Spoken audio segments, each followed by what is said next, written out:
You absolutely love to hear this as the Vancouver Canucks continue making moves as Patrik Allvin signs a recently drafted player to his ELC, showing how bright the future of the Vancouver Canucks are. But not only that, Elliotte Friedman reveals details on a Vancouver Canucks trade target, and this is the perfect center for the Vancouver Canucks to acquire heading into next season. We're going to break down all these quotes from Elliotte Friedman on a Minnesota Wild player and quotes from Patrik Allvin on a recently signed player, showing how bright the future is with this Canucks organization in this video, and you're not going to want to miss it. So let's just hop straight into the first topic. General Manager Patrik Allvin announced today that the Canucks have agreed to terms with goaltender Alexei Medvedev on a 3-year entry-level deal. Now, Medvedev came into this draft. The Canucks kind of went off the board when looking at positional need within this draft and drafted Medvedev as their second selection in this past draft.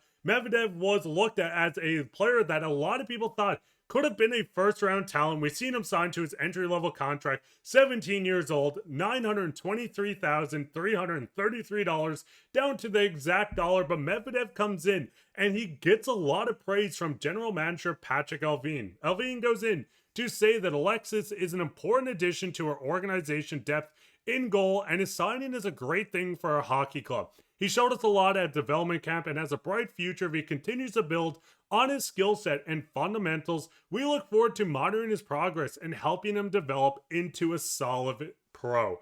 Now, when looking at Medvedev, a lot of people look at this kid and say, hey, a 17-year-old, a backup goaltender in the OHL. But this coming season, we're going to see Medvedev step into the full-time starter role for the London Knights. We know how good he is on his quickness. He's athletic.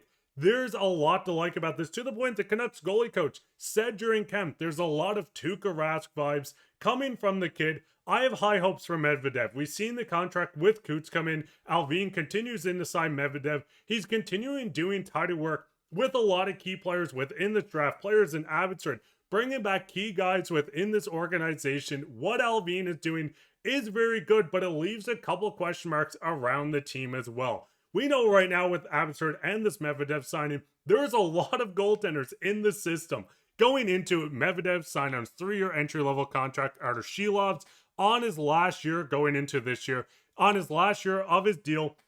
Before coming in RFA at the age of 25, you can work your way down. Ty Young, Patera, Tolopilo, all these guys are within the organization. All signs are pointing towards Medvedev going down and playing once again with the London Knights. Shilovs will probably get the starting job in Abbotsford, backed up by Tolopilo. But Ty Young is another interesting name that has made a case for himself to join Abbotsford as a backup goaltender, but I'm guessing he's going to go to the ECHL. Right now, the pipeline of goaltenders for the Canucks is looking a lot better than people expected after this selection, but also wondering what we're doing with all these guys, since you still have Thatcher Demko, you still have Kevin Lankinen signed within this organization.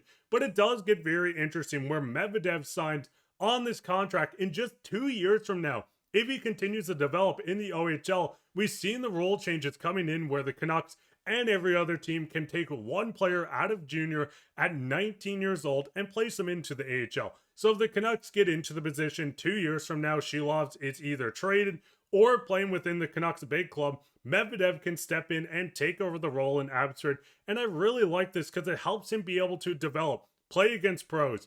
If he proves everything he's already done in the OHL and continues to get better, a 9-12 save percentage, 22-8-2. Now, a lot had to do with how good the London Knights were, but if Medvedev can continue picking this up, proves in the next 2 seasons that he has nothing left to prove in the AHL, this signing could be perfect with the rule change coming in. As you can see him step straight into the lineup. And I mean, looking at the future outlook of the Canucks team, it does get interesting where we already know Thatcher Demko, after the season, has a 3-year extension, making him a top 10 highest paid goaltender in the league at $8.5 million. Kevin Lankinen signed his extension going into this year, signed until 2030. The lead way for these Canucks goaltenders does line up pretty good, minus Artur Shilovs, because we still don't know what's happening with them.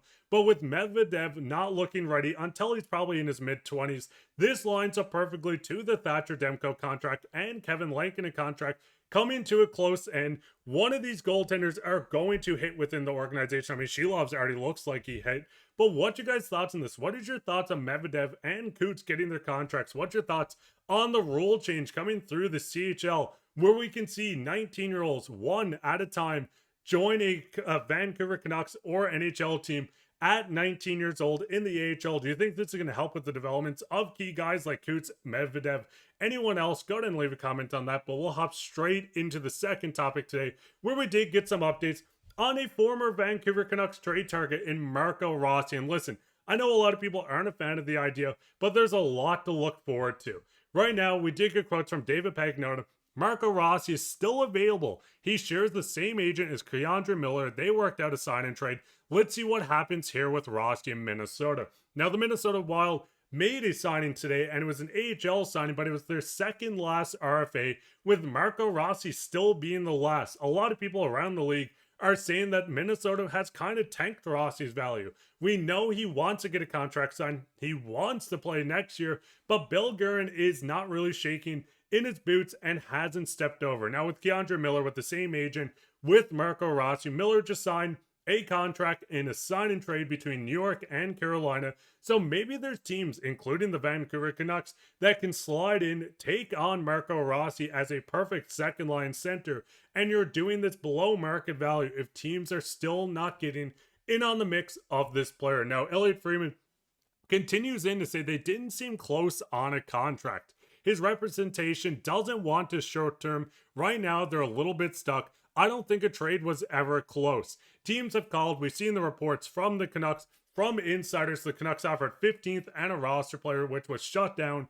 And with Elliotte Friedman saying this, maybe the Canucks haven't made a formal offer on Marco Rossi yet, and Patrik Allvin is just waiting to get to the point where they're sitting down and Minnesota says, hey, we have to move him. We cannot sign him. And the Canucks can slide in and get a player like this. Now, I know a lot of people are looking at Marco Rossi. Yes, there is a bit of concern. 5'9", joining this Canucks team, but adding big bodies to this roster, Vander Kane, for example, does help with it. And Marco Rossi plays a lot bigger than 5'9" with the Minnesota Wild. I mean, this past season, having a career year, 24 goals, 60 points, 36 assists, going into the playoffs, 3 points in 6 games. But when looking at his ice time, during this run, he was actually on the fourth line as they wanted to stretch the lines out for the Minnesota team. I think it's more of a contract thing, but still, half a point per game on a fourth line. He shows that he can produce. We've seen back-to-back 20-goal seasons, and I do think there's a lot of value sliding Marco Rossi into that second line center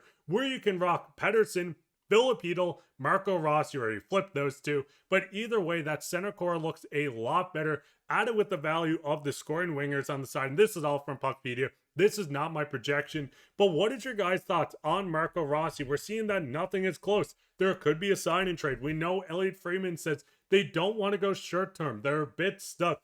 Do you think this gives the Canucks the situation where they can swoop in and get him? Is this the player you want? Would you rather the Canucks go in with their current roster and try to find a center farther down in the season? Let me know down in the comments. While you're down there, leave a like, subscribe, share this with your friends. We'll be back in another episode, so keep your eye out for that. But I've been your host, Mark. Bye, and take care.